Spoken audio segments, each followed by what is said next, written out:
of benefits which are visible. About 2 or 3 days ago, when the PLE results were released, there was something circulating on social media. The admission forms, online admission at Narsusa Girls' School.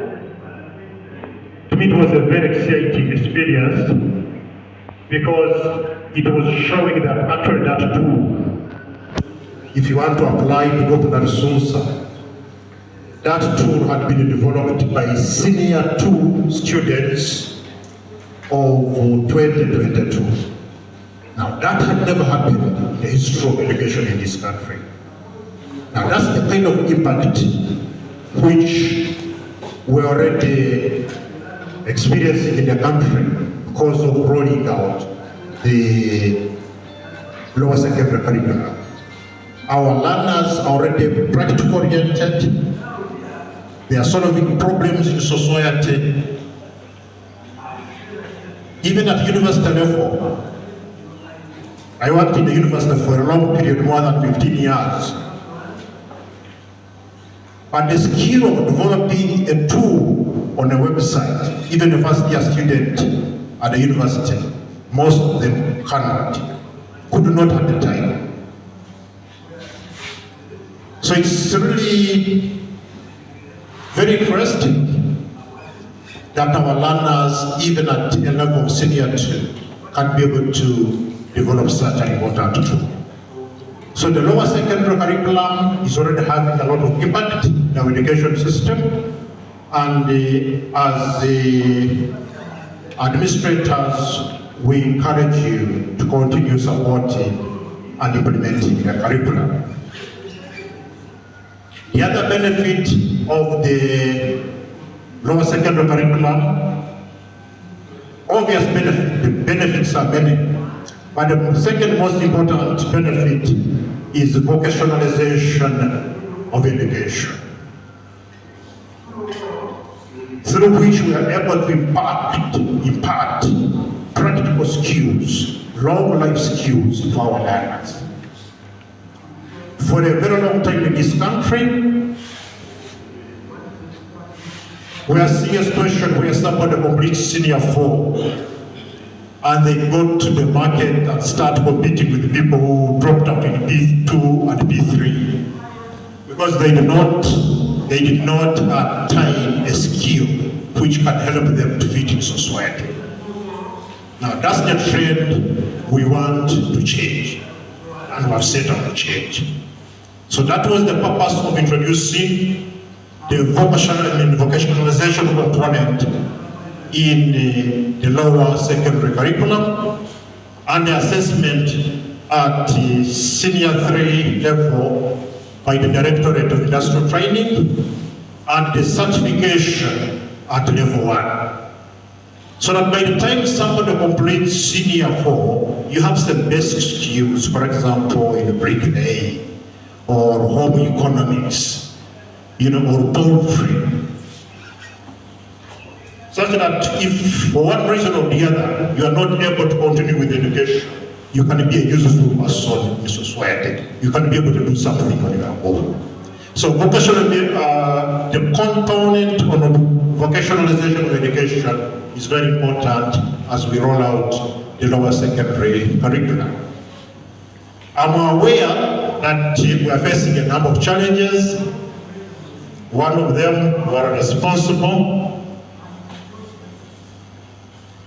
as head teachers, deputy head teachers, and directors of studies. We have information that a number of you are extorting money from innocent parents in the guise of arranging practical sessions for projects, in the guise of taking the learners for trips so that you can implement the lower secondary curriculum. And I believe this is true because the reports are numerous. Please let us be partners. Let us not frustrate a government program. I'm informed. I pray that the people we have here are not amongst those. But I'm informed you are extorting money from parents. That practice should stop. Was the government policy is the government policy. When it catches up with you, the repercussions will not be good. I encourage you to use simple, basic approaches in implementing this curriculum. Let us utilize the environment around us to conduct these practical sessions. I will give you a simple example which I was watching on TV not long time ago, maybe a few months ago. A teacher was training or teaching learners in a nursery P1, but early grade level, to appreciate the concept of environment and the importance of preserving environment. The concept that the environment we live in holds so many habitats.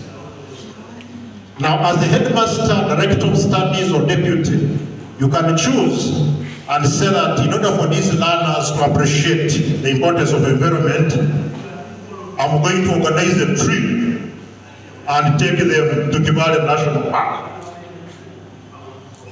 so that they can see the birds, they can see the animals and the rest of it, to appreciate that we need to preserve the environment so that we can safeguard the life of those different flora and fauna.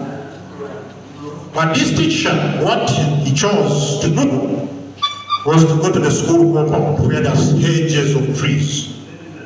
And we know very well there are so many insects, birds, and so many things which live in that environment. So the teacher bought a simple white cloth, moved that with the children, he laid the cloth on the ground.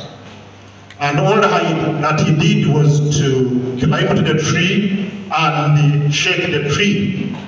And all the insects and all living creatures which were in that tree fell on the white cloth.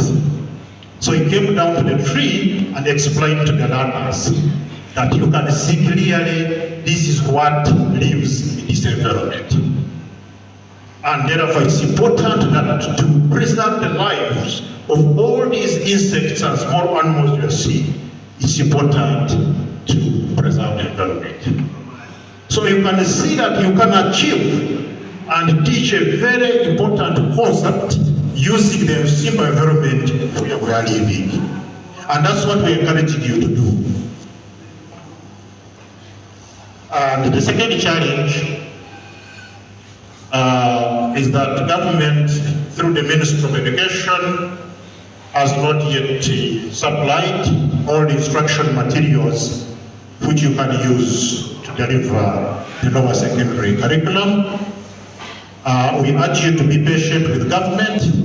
We are aware that the Ministry of Education and Sports has procured some of the materials and they are in the process of procuring more instruction materials. It's a huge assignment, so we urge you to be patient and use the resources that are available at the moment to deliver the lower secondary curriculum. Those are the remarks I had thought about and the issues I wanted to share with you. I do not want to close the training in advance, but tomorrow I will be in Uganda presiding over a similar training activity where we are training science teachers and laboratory technicians on the skills of laboratory equipment maintenance and usage, which is very important because all of you in your schools, you're having laboratories and equipment frequently breaks down And your lab technicians and teachers are not able, science teachers are not able to fix even the simple things, in the laboratory. So that's the current training we are conducting in the urban eastern part of the country, but with time we shall roll it out to cover the entire country.